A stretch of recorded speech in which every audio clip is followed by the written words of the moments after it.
एक प्रश्न बार बार आ रहा है कि एडेनियम की बड्स क्यों ड्रॉप हो जाती हैं। तो चलिए आज इसी विषय पर बात कर लेते हैं। नमस्कार मित्रों, मैं ममता वाजपेयी भोपाल से मेरी रंग बिरंगी और हरी भरी छत पर आपका स्वागत है। लीजिए, मैं फिर हाजिर हूँ नए वीडियो और नई जानकारी के साथ। आप देख रहे हैं इंडियन टेरेस गार्डनिंग आर्ट। तो कुछ 5-6 ऐसी गलतियाँ होती हैं जो हमसे होती हैं। अगर हम वो गलतियाँ संभाल लेंगे तो हमारी बड्स ड्रॉप नहीं होंगी। नंबर 1 पर मैं बात करूंगी कि जब हम रिपॉटिंग कर रहे हैं या इसका पॉटिंग मिक्स बना रहे हैं तो मिट्टी हमेशा पौधे की आत्मा होती है। तो हमने मिट्टी बनाते समय तो कहीं कोई गलतियां नहीं की। मतलब फुल ऑफ न्यूट्रिएंट्स, सारे पोषक तत्व होना चाहिए, भले ही वो माइक्रो न्यूट्रिएंट्स हों या मैक्रो। हर न्यूट्रिएंट की अपनी भूमिका है और सब कुछ ज़रूरी होता है। कोई कम या ज़्यादा नहीं होता, कोई खास और नॉट खास नहीं होता। तो सब कुछ चाहिए। तो हमने मिट्टी में जब बना रहे हैं तो अच्छी मात्रा में बोन मील डालें, क्योंकि वह स्लो रिलीज फर्टिलाइज़र है और लंबे समय तक मिट्टी को अच्छा बना के रखता है। उसमें हम डालें NPK 19-19 डाल दें। तो ये बैलेंस्ड खाद है। और क्वांटिटी की जहाँ तक बात करूँ तो बोन मील तो आप अगर 1 बोरी मिक्सचर बना रहे हैं तो 1 बोरी में 2 पैकेट तो डाल दें आप।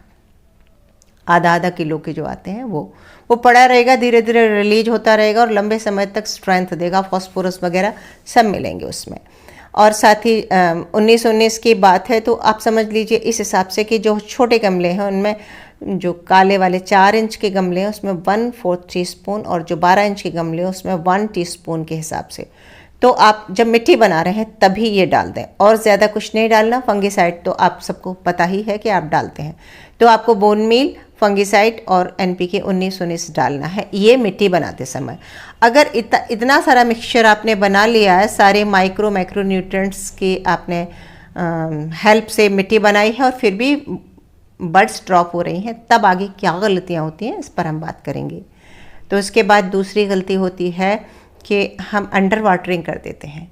अक्सर ये सुनने में आता है कि डेजर्ट रोज, रेगिस्तान का पौधा, इसको ज़्यादा पानी नहीं चाहिए, छत पर पड़ा छोड़ दीजिए। लेकिन जब बड्स बन रहे हैं तब इसकी मिट्टी मॉइस्ट होना चाहिए। और मिट्टी में अगर मॉइस्चर नहीं होगा तो बड्स ड्रॉप हो जाएंगे। इस तरह चेक करें। मैं ये नहीं कह रही हूँ कि गीलापन चाहिए, लेकिन नीचे जड़ों के पास मॉइस्चर ऑलवेज रहे। अगर ये मॉइस्चर सूख गया तो बहुत संभावना है कि आपकी कलियाँ ड्रॉप हो जाएंगी।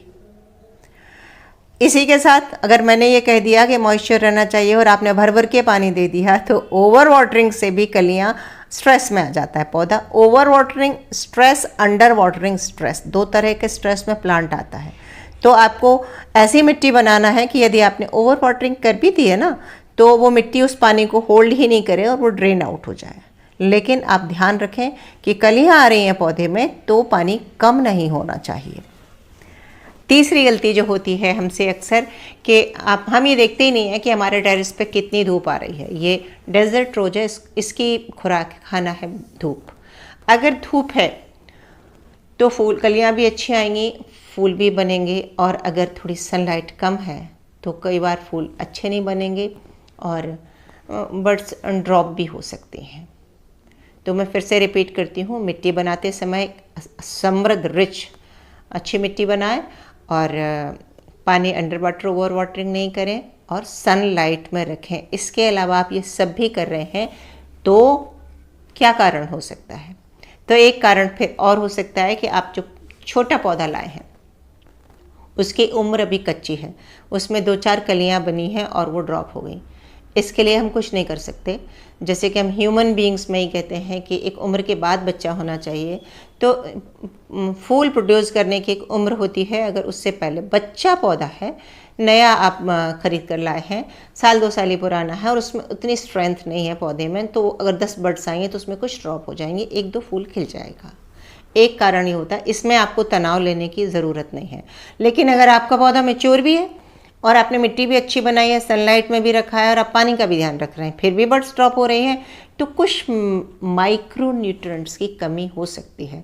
तो आप लिक्विड फर्टिलाइज़र आता है, माइक्रो न्यूट्रिएंट्स कह के ही मिल जाता है मार्केट में, अगर अलग अलग नाम से आता है, तो आप उसके पत्तों पर उसका स्प्रे कर दें। और ये आप जब कलियां बनी नहीं है, बहुत छोटी हैं, तभी से स्प्रे कर दें। तो उसमें जो छोटे छोटे सूक्ष्म तत्व होते हैं जिनकी वजह से बड्स ड्रॉप हो जाती हैं, वो आपका बड्स ड्रॉप होना रुक जाएगा। और एक और कारण होता है कि एफिड्स अटैक, हम ध्यान ही नहीं देते। मेरे गार्डन में भी मैं देखती हूँ, ये देखिए, ये इस बड में है ना, जो वो पीली वाली माऊ होती है ना, जिसे हम एफिड कहते हैं, शायद कैमरा ठीक से कैच नहीं कर रहा, मैं पौधे को दूसरी जगह ले जाकर फिर आपको दिखाती हूँ। तो जब ये एफिड्स लग जाते हैं ना, ये कली के देखो बिल्कुल तले में लगे हैं जहाँ से खाना सप्लाई है। अब बस यहाँ से ये पेस्ट पूरा लिक्विड सक कर लेते हैं, तो वो सप्लाई चेन टूट जाती है। तो आप समय समय पर चेक करें। मेलीबग भी लग सकता है, एफिड्स भी लग सकता है। ये देखिए पीले पीले माऊ, कैमरा ठीक से दिखा नहीं पा रहा, पर मुझे लगता है आप समझ गए होंगे। तो आप किसी लकड़ी या ब्रश की सहायता से इसे झड़ा दें, स्प्रे गन की तेज़ धार से इसे धो दें, और यदि आप चाहें तो नीम ऑयल स्प्रे कर दें। और यदि इसमें केमिकल डालना चाहें तो डाल सकते हैं, क्योंकि ये कोई इडेबल तो है नहीं। तो आप इमिडाक्लोप्रिड नाम की एक दवा आती है, वो कभी कभी स्प्रे कर दें। ये जब ये लगे ना कि माऊ का अटैक हो रहा है और ज़्यादा स्तर पर हो रहा है आपके पौधों पर, तो आपको वो स्प्रे कर ही देना चाहिए। तो मैं फिर से नंबर्स रिपीट करती हूँ। मिट्टी की अच्छी प्रिपरेशन, सनलाइट, ओवर वाटरिंग ना हो, अंडर वाटरिंग ना हो, है ना, एफिड्स अटैक ना हो। आप जब अपना पौधा देख रहे हैं, अपनी छत देख रहे हैं, तो इन कारणों में से आप अपना चिंतन मनन करें, ध्यान करें, पौधे को देखें, और साथ में ये भी देखें कि मेरा पौधा कितने वर्ष पुराना है, कैसी उसकी हेल्थ है, मैंने उसको प्रॉपर न्यूट्रिशन दिया है कि नहीं दिया है, मैंने कितने साल से उसकी रीपॉटिंग नहीं की है, और कहीं आपने बर्ड्स थी और उससे पहले ही रीपॉटिंग कर दी है। तो जब बर्ड्स आ रहे हैं तब आप रीपॉट कर देते हैं, तब भी सारी बर्ड्स ड्रॉप हो ही जाएंगी। तो एक कारण और बताती हूँ आपको कि यदि आप बिगिनर हैं और आप मार्केट से नर्सरी गए हैं और आप गमले सहित पौधा खरीद के लाए हैं, उसमें बहुत सारी बर्ड्स थीं और आपके घर आते ही जल्दी से वो बर्ड्स ड्रॉप हो गई। तो ये एक वजह और होती है कि जो छोटा पौधा होता है, हम जब खरीदते हैं तो ज़्यादातर छोटा प्लांट ही खरीद के लाते हैं, और उसको उस गार्डनर के घर में रहने की आदत होती है, उस आबो हवा, उस वातावरण में, उस सनलाइट में रहने की आदत होती है। तो जैसे ही उसका वातावरण चेंज होता है, तो दूसरे बगीचे में खुद को ढालने के क्रम में वो अपनी पत्तियां गिरा देता है। एक चीज़ और बताऊं,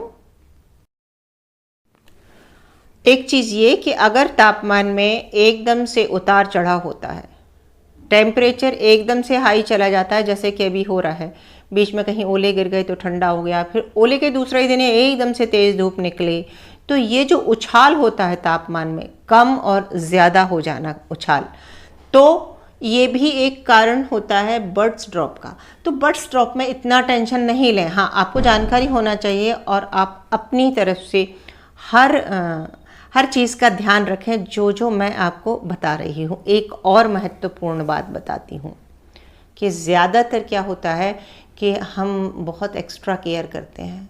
हम मतलब बिगिनर्स, जिन्हें अनुभव नहीं है, वो 2 प्लांट या 4 प्लांट लाते हैं, या कई बार एक ही प्लांट लाते हैं। उनकी नज़रें उस पौधे पर गड़ी ही रहती हैं, और ये जल्दी से बड़ा हो जाए, जल्दी से इसमें फूल आ जाए, इसमें कब कलियाँ आएंगी, कब फूल आएंगे, इस एक्साइटमेंट में वो ओवर फर्टिलाइज करते हैं।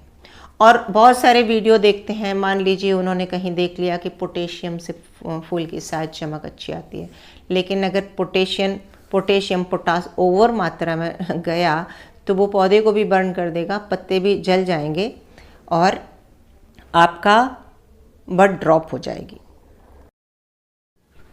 तो बस आपको करना ये है कि अपनी तरफ से पूरी देखभाल करना है और थोड़ा सा इंतज़ार करना है। अडेनियम स्लो ग्रोइंग प्लांट है। हम जो चैनल्स पर, यूट्यूब पर दूसरों के वीडियो देखते हैं, हमें नहीं पता होता कि उनके पौधे कितने पुराने हैं। जैसे कि आप मेरे ही देख रहे हैं, तो मेरे 20-22 साल पुराने कुछ पौधे हैं, तो तब जाकर इतनी ब्लूमिंग होती है। आपको धीरज के साथ जो मैंने अभी टिप्स बताई, उन टिप्स को फॉलो करते रहना है और अच्छी सनलाइट में रखना है। ज़रूरी नहीं कि आप हर साल इसकी रिपोर्टिंग करें। आपका पॉट साइज़ कितना बड़ा है, आपको लगता है कि गमला रूट बाउंड हो गया है, तो आप कर सकते हैं। तो कैसा लगा ये आज का वीडियो, कैसी लगी ये जानकारी? यदि इससे ज़रा भी हेल्प हुई हो तो इस वीडियो को प्लीज़ ज़रूर शेयर कीजिए, क्योंकि ये बहुत लोगों की समस्या है और ये एक ऑथेंटिक जानकारी सबके पास पहुंचेगी। और वीडियो अच्छा लगा हो तो फिर लाइक कीजिए, शेयर कीजिए, सब्सक्राइब तो मुझे कर ही लीजिए। तो हम मिलते हैं अगले वीडियो में फिर किसी नए विषय के साथ, नई जानकारी के साथ। तब तक के लिए नमस्कार।